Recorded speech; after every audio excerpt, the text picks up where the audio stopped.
아멘. 오늘 설교 제목을 선택받은 은혜가 감사가 되게 삽시다. 이렇게 정해봤습니다. 따라합시다. 선택받은 은혜가 감사가 되게 삽시다.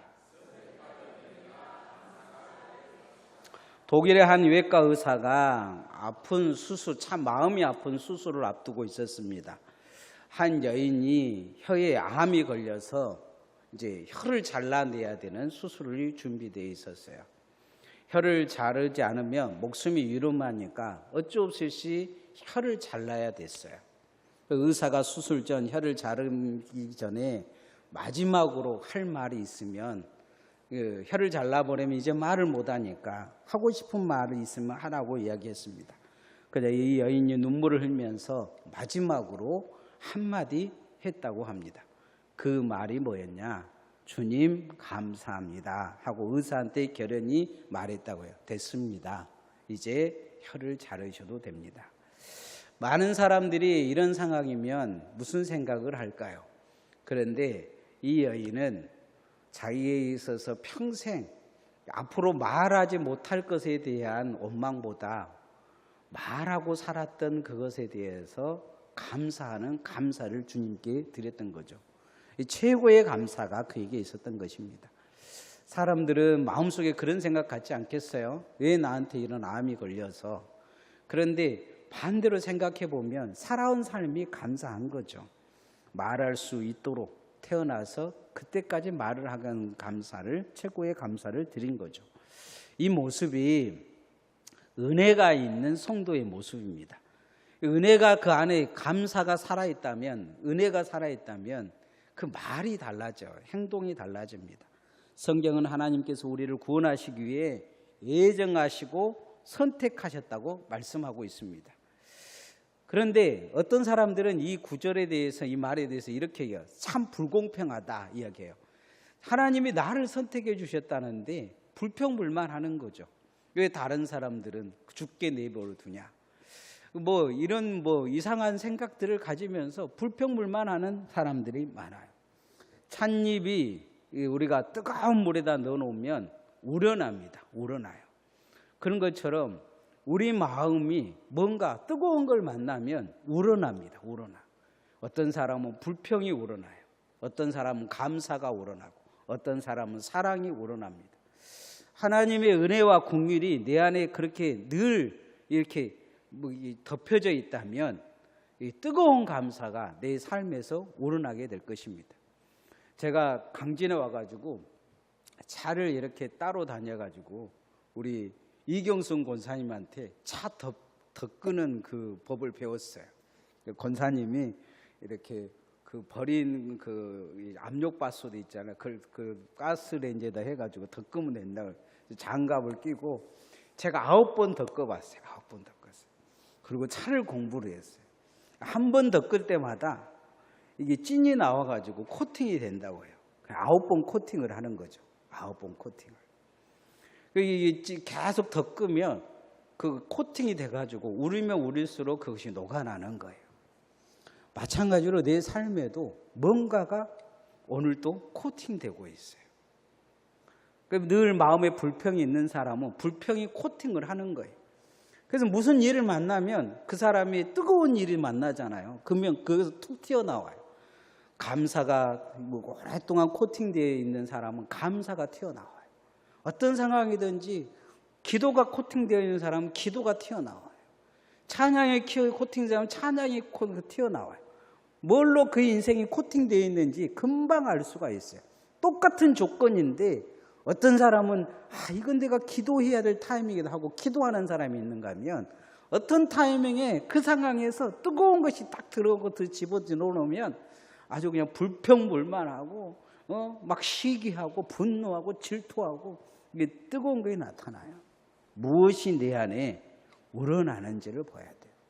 예수님의 발에 향유옥합을 부었던 여인, 그 다음에 회개의 그 삶을 살기로 결단했던 삭개오, 구원받았지만 문둥병에 치료받으면서 주님 앞에 돌아와서 감사했던 이 사마리아인의 태도를 보면 무엇이 그 인생에 코팅되어 있는지를 알 수가 있어요.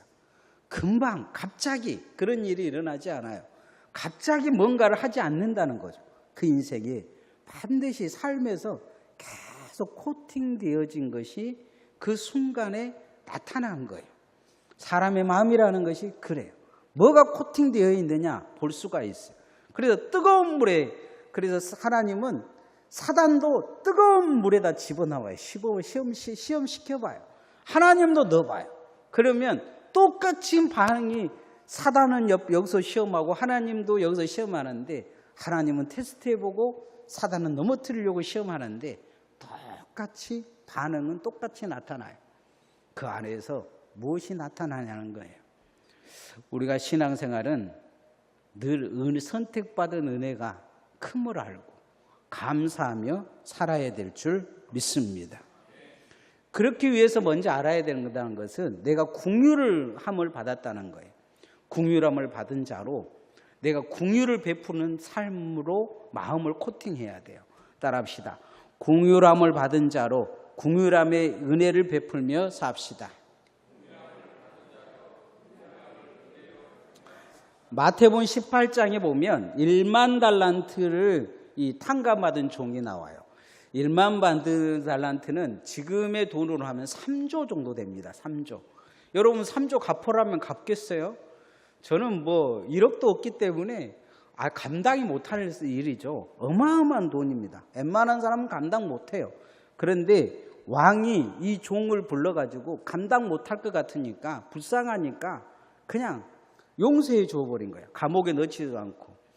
그리고 이제 그렇게 감옥에서 빠져나왔던 이 사람이 자신에게 100다리온 빚진 자를 부릅니다. 그리고 돈 내놔라 그래요. 갚을 거 돈이 없다 그러니까 고발해가지고 감옥에다 집어넣어버려요. 100다리온 정도라면 지금으로 한 700만 원 정도 됩니다. 3조를 탕감받은 자가 700만 원을 안 갚았다고 감옥에다 넣은 거예요. 이 소식을 왕이 듣습니다. 내가 1만 달란트 3조를 내가 탕감해 줬는데 700만 원 그것을 못 갚았다고 친구를 가방에 넣어? 그러면서 불러다가 내가 너를 불쌍히 여긴 것 같이 내 동료도 불쌍히 여긴 것이 마땅하지 않냐 하면서 1만 달란트 그 탕감해 준 걸 취소하고 감옥에 보내버렸다는 예수님의 예합니다. 예수님은 그 이야기를 마태복음 산상수훈에서 한 구절의 이야기로 대신하십니다. 마태복음 5장 7절에 보면 긍휼히 여기는 자는 복이 있나니 그들이 긍휼히 여김을 받을 것이다 이야기하죠. 마음에 긍휼이 없는 사람은 하나님의 긍휼을 기대하지 말라 이야기를 하는 거죠. 사람들이 그를 과연 긍휼히 여길 거냐? 그렇지 않는다는 거죠. 긍휼이라 함은 자기가 감당하지 못한 것을 누군가가 나를 불쌍히 여기셔서 절대적으로 용서해주고 탕감해주고 사랑해주는 것을 긍휼이라 그래요. 우리가 구원받은 것은 긍휼함을 얻었기 때문이에요. 하나님의 사랑은 모든 사람들을 포함하고 있지만 특별히 선택하고 구별해서 긍휼히 여긴 자들이 있어요. 그게 누구냐? 바로 우리들입니다. 우리가 하나님의 긍휼을 입은 거예요. 절대적인 긍휼을 입었습니다. 사도 바울은 그래서 하나님의 절대적인 긍휼하심이 우리에게 있음을 오늘 성경에 말씀하고 있습니다. 모세의 말씀을 빗대서 이야기합니다. 9장 15절 말씀 읽어보십시다. 시작. 모세에게 이르시되 내가 긍휼히 여길 자를 긍휼히 여기고 불쌍히 여길 자를 불쌍히 여기리라 하셨으니, 긍휼이 아니면 안 되는 사람들, 그래서 하나님이 우리를 부르셨다는 거예요. 하나님이 보시기에 세상에 예수 믿지 않는 사람들보다 우리가 더 불쌍하니까 불렀다는 거예요. 하나님의 긍휼을 베풀어 줘야 돼요. 하나님이 우리를 불쌍히 여기셨다는 거예요. 불쌍히 여길 자를 불쌍히 여기셨다. 그래서 우리는 누구와 비교해서 부르신 게 아니고 그냥 불쌍하니까 우리를 불러주셨어요. 이것을 우리는 긍휼의 구원이라 이야기를 합니다. 하나님의 긍휼로 구원받은 우리가 긍휼의 마음을 갖고 살기를 소원합니다. 그래서 불쌍히 여기는 마음을 늘 가져야 돼요. 불쌍히 여기는 마음. 세상 사람들은 옆 사람이 잘못하면 분노해요. 그런데 기독교인들은 그렇게 살면 안 돼요. 불쌍히 여겨야 돼요. 참 불쌍하다. 하나님이 불쌍히 여겼으면 좋았겠다. 이게 내가 마음의 긍휼함을 얻는 거예요. 내 인생에 마음의 긍휼을 코팅을 하는 거예요. 자꾸 긍휼을 코팅을 해야 그런 상황이 올 때 불쌍히 여겨져요. 그렇지 않으면 막 분노하게 돼요. 그거에 대해 분노하게 되고, 저런 사람은 처단해야 된다고 막 생각하게 되고, 저런 사람들은 죽여야 된다고 생각을 해요. 그런 마음을 가졌던 사람이 누구예요? 다윗이죠, 다윗. 자기가 사람 그렇게 죽여놓고 긍휼이 없어서 그 짓을 해놓고 그 양 한 마리 뺏어서 먹었다고 다윗이 뭐라고 이야기를 하냐면, 나단이 이야기하니까 그 사람은 잡아다 죽여야 된다고 이야기해요. 그러니까 나단이 그러죠. 네가 그 사람이라고 하는 거죠. 다윗이 마음에 이미 긍휼을 잃어버린 거예요. 그래서 하나님 앞에 자기가 다시 새 마음을 달라고 이야기를 하고 있어요. 날 잘한다 한 줄 잘한 건 줄 알아요. 그리고는 그냥 마음에 의로 코팅을 한 거예요. 의로. 내가 잘하는구나. 내가 정직하구나. 내가 선하구나. 내가 믿음이 있구나. 그러면서 자꾸 그렇게 코팅을 한 거예요. 그러다 보니까 정의로운 거예요. 정의로. 그래서 정의로 막 코팅을 한 거지. 근데 하나님 앞에 그걸 딱 문제가 생기니까, 내가 정의로운 왕인데 이걸 못 보고 지나갈 수가 없다 이야기를 하는 거죠. 하나님이 그러신 거죠. 네가 말하는 정의로 네가 죽어야 된다고 이야기하시는 거예요. 일남 밀만달한테 탕감받은 이 종처럼 우리도 그렇게 살 수 있어요. 우리는 도저히 감당할 수 없는 죄를 용서받았어요. 그래서 우리도 하나님 앞에 이 긍휼함이 코팅되어지고 늘 이렇게 여러분의 마음을 둘러싸기를 소원합니다. 그래서 어떤 일이 있으면 긍휼이 마음이 있어야 돼. 참 불쌍하다. 어떻게 하면 좋냐. 이런 마음이 있어야지, 사람의 마음이. 그런데 그렇지가 않아요. 사단은 우리가 그렇게 살지 못하게 해요. 짐승처럼 살게 하죠. 자꾸 분노하게 하고, 그래서 물어뜯고 죽이고 그런 마음이 마음속에 갖게 해요. 그게 문제인 거죠. 그래서 주님의 긍휼함의 은혜를 우리가 본받아야 돼. 용서하고 섬기고 영혼구원을 위해 기도하며 전도하는 주님의 종들 되어지시기를 소원합니다. 두 번째, 복음 전파의 삶을 살아야 합니다.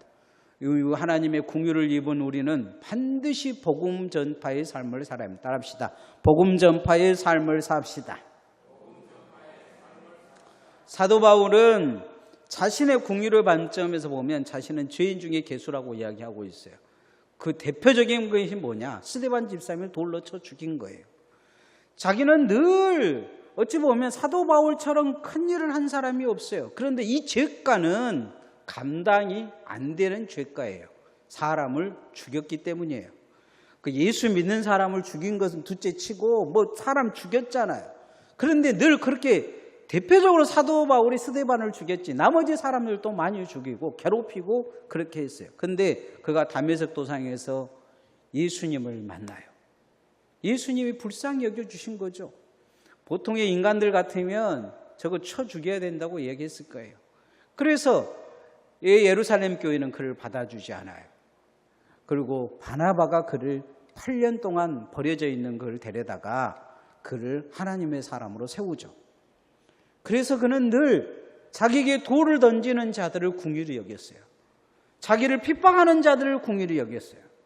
사람들이 그는 로마의 시민권을 가지고 있어서 자기를 때리고 자기를 돌을 던진 사람들을 감옥에 가둘 수 있는 힘이 있었어요. 그가 고발해버리면 큰 문제들이 다 생겨요.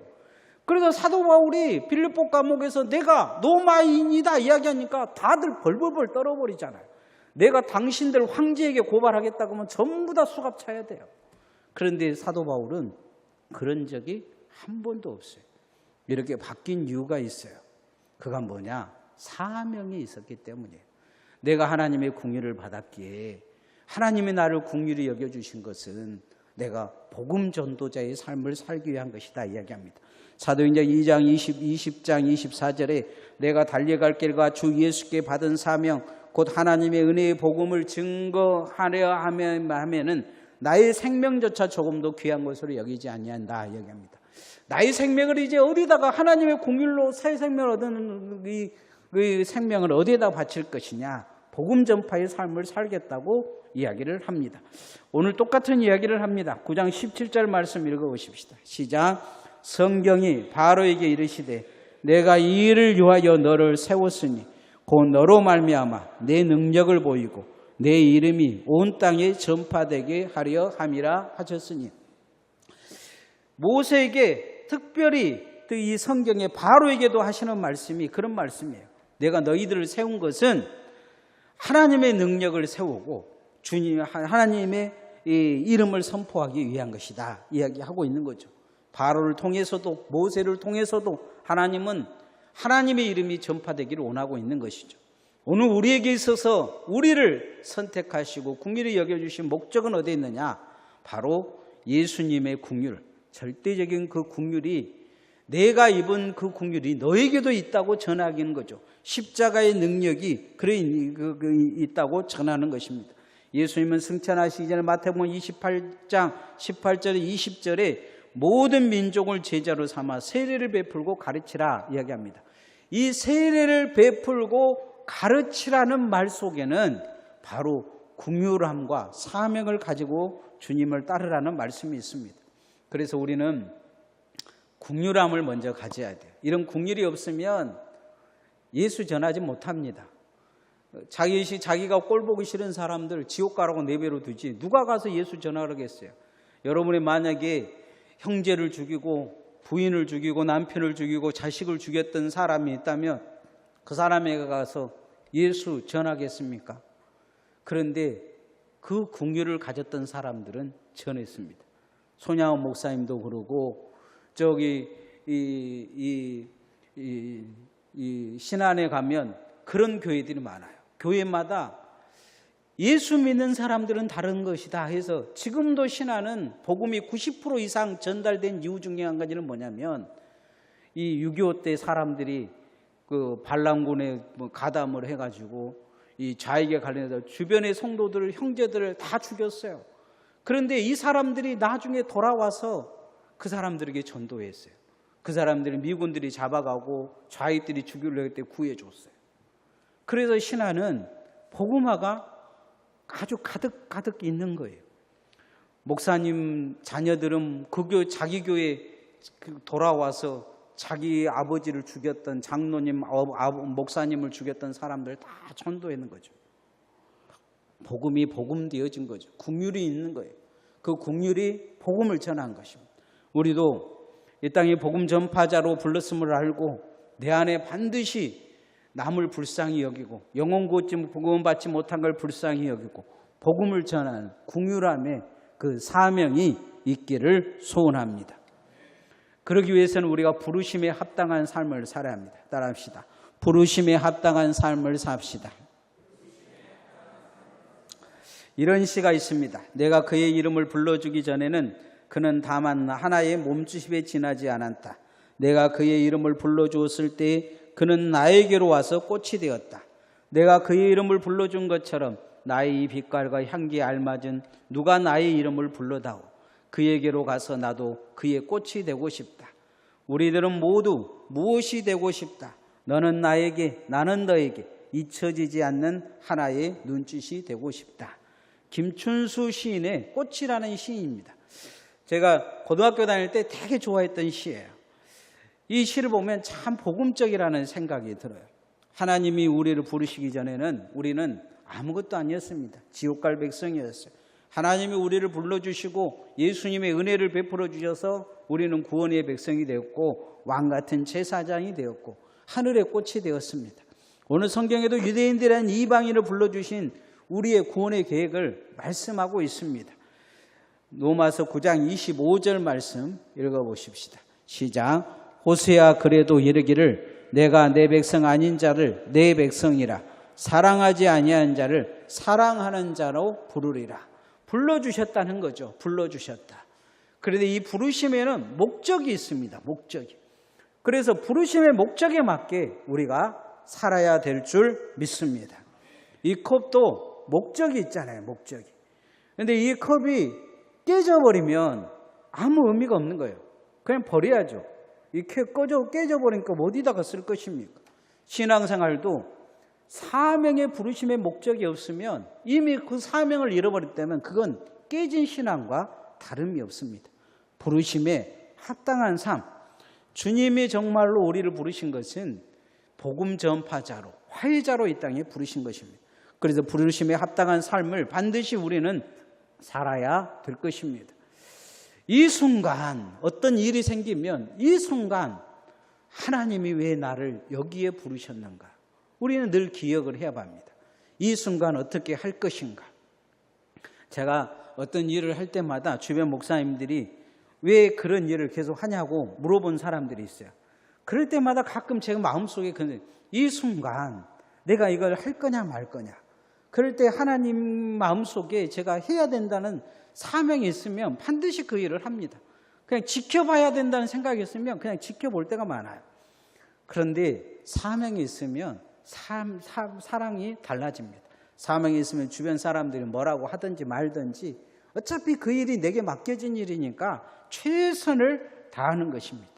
그리고 그걸 위해 기도하게 되고 그걸 위해 뭔가 목적을 이루기 위해서 최선을 다하는 거죠. 부름받은 우리에게 있어서 필요한 것은 바로 이 부름받은 사명입니다. 교회 일도 사명 갖고 하시기를 소원합니다. 사명이 없으면 불평밖에 나오질 않아요. 남들이 하니 안 하니 누가 하니 안 하니 뭐 이런 말밖에 오질 않아요. 왜 내가 해야 되니 이런 말밖에 나오질 않아요. 그런데 사명이 있으면 달라요. 사명이. 하나님이 내게 맡겨주신 일이니까 하나님이 내게 책임지라고 말씀하시는 일이니까 상황이 다른 거죠. 그 사명 속에 감사가 있어요. 그 사명 속에 은혜가 있어요. 그런 감사와 은혜가 있으면 하나님이 그 사람을 쓰셔요. 능력이 나타나요. 하나님의 손길이 드러나요. 그래서 여러분이 부르심에 합당한 삶을 사는 성도들 되어지기를 소원합니다. 이제 말씀의 결론을 맺으면 성받은 은혜가 우리가 감사가 되게 살아야 합니다. 이 감사가 되게 살려면 삶에 감사가 코팅되어져야 돼요. 잘 코팅되어져야 합니다. 감사가 우러나게 만들어야 돼요. 그러기에는 첫 번째 긍휼함을 알아야 돼요. 내가 저 사람 불쌍히 여겨야 되겠다 생각하기보다 내가 불쌍히 여김을 받았다는 것부터 기억을 해야 돼요. 나는 더 큰 죄인이라는 것을 기억을 해야 돼요. 그래서 그 긍휼함이 내 삶에 코팅되어지면 그 긍휼함으로 남을 사랑할 수 있어요. 전도할 수 있어요. 복음 전파자의 삶을 살 수 있어요. 그리고 그것이 부르심에 합당한 삶, 소명이 되어져요. 그러면 태도가 달라집니다. 그러면 누가 충성하지 말라 그래도 충성해요. 헌신하지 말라 해도 헌신합니다. 그 입에서 불평과 불만이 사라지고 그가 영적 가나안을 이끄는 하나님의 사람이 됩니다. 이스라엘 백성들이 광야에서 가장 잘한 것이 있어요. 뭐냐면 불평, 불만이에요. 늘 그 코팅이 되어져서 어려움이 나타나면 바로 나타나요. 그러나 모세는 달라요. 모세는. 어려움이 나타나고 모세는 엎드려 기도하는 것을 볼 수가 있어요. 무엇이 그 인생에 코팅되어져 있느냐? 선택받은 은혜, 그 긍휼이 여러분의 마음에 늘 잘 코팅되어져서 일 9번 코팅, 차는 9번 덮어야 된다는데 여러분의 삶이 계속 믿음으로 더 덮어져서 평생 감사가 우러나는 성도들 되어지기를 소원합니다. 같이 기도하십시다. 성받은 은혜, 선택받은 은혜가 다 내 삶에 우러나게 달라고, 긍휼함을 알고 긍휼함으로 내 인생이 코팅되게 달라고, 복음 전파자의 소명이 있게 달라고, 부르심에 합당한 삶을 살게 달라고, 같이 기도하십니다.